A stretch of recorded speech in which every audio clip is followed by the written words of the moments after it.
World War Z, Chapter 2. Live read by Narayanan. Lhasa, the People's Republic of Tibet.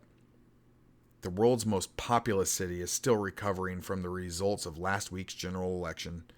The Social Democrats have smashed the Lamasis party in a landslide victory, and the streets are still roaring with revelers. I met Neri Telavadi at a crowded sidewalk cafe. We have to shout over the euphoric din. Before the outbreak started, overland smuggling was never popular. To arrange for the passports, the fake tour buses, the contacts, and the protection on the other side, it all took a lot of money. Back then, the only two lucrative routes were into Thailand and Myanmar. Where I used to live in Kashi, the only option was into ex-Soviet republics, and nobody wanted to go there. That's why I wasn't initially a shotu. I was an importer. Raw opium, uncut diamonds, girls, boys, whatever was valuable for those primitive excuses for countries. The outbreak changed all of that. Suddenly, we were just besieged with offers, and not just from the Lindong Riku, but also, as you say, from people on the up and up. I had urban professionals, private farmers, even low-level government officials. These were people who had a lot to lose. They didn't care where they were going. They just needed to get out. Do you know what they were fleeing? Oh, yeah. We'd heard rumors. We'd even had an outbreak somewhere in Kashi. The government had hushed it up pretty quickly. We guessed, but we didn't know something was wrong at the time. Didn't the government try to shut you down? Oh, yeah, officially they did. Penalties on smuggling was hardened. Border checkpoints were strengthened. They even executed a few of the Shotu publicly just to make an example. If you didn't know the true story, you didn't know it from my end, you'd think it was an effective crackdown. But you're saying it wasn't? I'm saying I made a lot of people rich. Border guards, bureaucrats, police, even the mayor. Those were good times for China. They were the best way to honor Chairman Mao's memory was to just see his face on as many 100 yuan notes as possible. You were that successful? Kashi was a boom town. I think 90%, maybe more, of all westbound overland traffic came and went through there, and even a little bit left for air travel. Air travel? Just a little. I only dabbled in transporting Rinshi by air, only a few cargo flights now and then to Kazakhstan or Russia, small-time jobs. It wasn't like out east where the Guangdong or Jiangsu were getting thousands of people out every week. Could you elaborate? Air smuggling became big business in the eastern provinces. These were rich clients, the ones who could afford pre-booked travel packages and first-class tourist visas. They would step off the plane at London or Rome or San Francisco, check into their hotels, go out for a dive sightseeing, and poof, vanish into thin air. That was big money. I always wanted to break into air transport. But what about infection? Wasn't there a risk of being discovered? That was only later after Flight 575. Initially, there wasn't too much infected taking these flights. If they did, they were in the very early stages, and air transport Shitu were very careful. If you showed any signs of advanced infection, they wouldn't go near you. They were out to protect your business.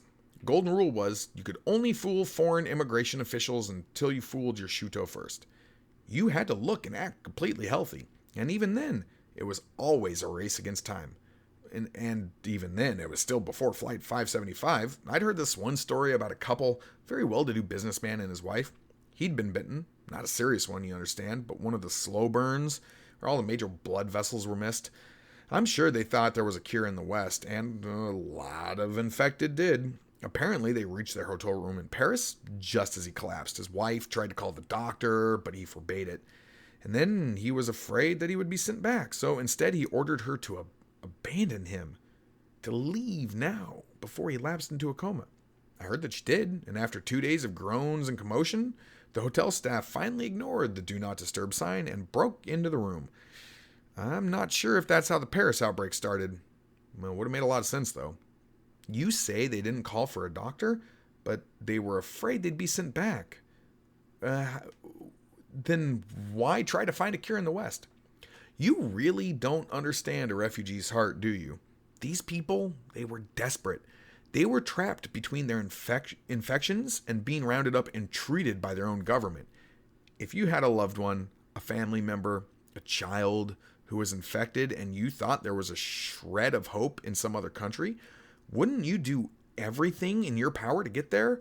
Wouldn't you want to believe that there is hope? You said that man's wife, along with the other Rinchi, vanished into thin air. It had always been this way, man. Even before the outbreaks. Some stay with family, some stay with friends. Many of the poorer ones had to work off their bout of the local Chinese mafia. The majority of them simply melted into their host country's underbelly. What about the low-income areas? If that's what you want to call them, what better place to hide than among any part of society that has no one else that even wants to be acknowledged? How else could so many outbreaks have started in so many first world ghettos? It's been said that many of the Shotu propagated the myth of a miracle cure in some countries. Some? Did you? No.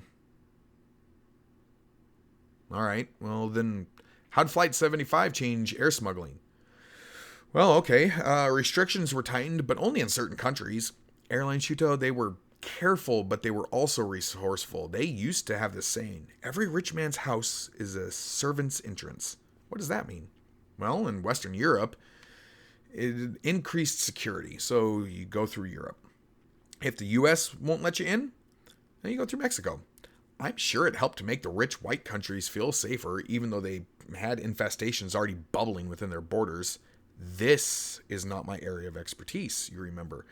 I was primarily land transport, and my target countries were Central Asia. Were they easier to enter? Well, they practically begged us for the business. Those countries were in such economic shambles that their officials were so backwards and corrupt. They actually helped us with the paperwork in exchange for a percentage of what our fee was. There were even Shotu, or whatever they called them in their barbaric babble, who worked with us to get Rinchi across the old Soviet republics and into other countries like India or Russia, even Iran, although I never asked or wanted to know where any of the Rinchi were going. My job ends at the border. Just get their papers stamped, their vehicles tagged, pay off the guards, take my cut. Did you see many infected? Not at the beginning. The blight, it worked too fast. It wasn't like air travel. It might take weeks to read Kashi, and even the slowest of burns, I've been told, couldn't last longer than a few days. Infected clients usually reanimated somewhere on the road, where they would be recognized and collected by local police. Later, as the infestations multiplied and the police became overwhelmed, I began to see a lot of infected on even my own route. Were they dangerous? Rarely. Their family usually had them bound and gagged, so you'd see something moving in the back of a car, squirming softly under clothing or heavy blankets. You'd hear banging from a car's boot, or later from the crates with air holes in the back of a van. Air holes.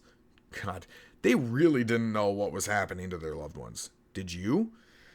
By that point, yeah. I mean, I knew trying to explain it to them was just a hopeless cause, and I took their money and sent them on their way.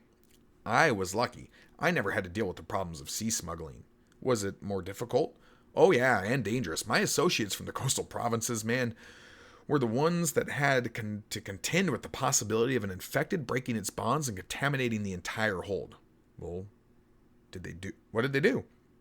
Well, I've heard various solutions. Sometimes ships would pull up into a stretch of deserted coastline. It didn't matter if it was the intended country. Could have just been any coast and just unload the infected Rinchi onto the beach. I'd heard of some captains making for such an empty stretch of ocean sea and just tossing the whole writhing mass overboard. That might explain the early cases where swimmers and divers were starting to disappear without a trace, or why you'd hear people from all around the world saying they saw them walking out of the surf. At least I never had to deal with that. I did have one similar incident, though. The one that convinced me it was time to give it up. There was this truck, a beat-up old jalopy. You could hear the moans from the trailer. A lot of fists were slamming against a lot of aluminum. It was actually swaying back and forth. In the cab, there was a very wealthy investment banker from Xi'an. He had made a lot of money buying up American credit card debt. He had enough to pay for his entire extended family. The man's Armani suit was rumpled and torn. There were scratch marks down the side of his face, and his eyes had that frantic fire I was starting to see more and more of every day. The driver's eyes had a different look. The same one as me. The look that maybe money wasn't going to be much good for much longer. I slipped the man an extra 50, wished him luck. That's all I could do. Where was that particular truck headed? Kyrgyzstan,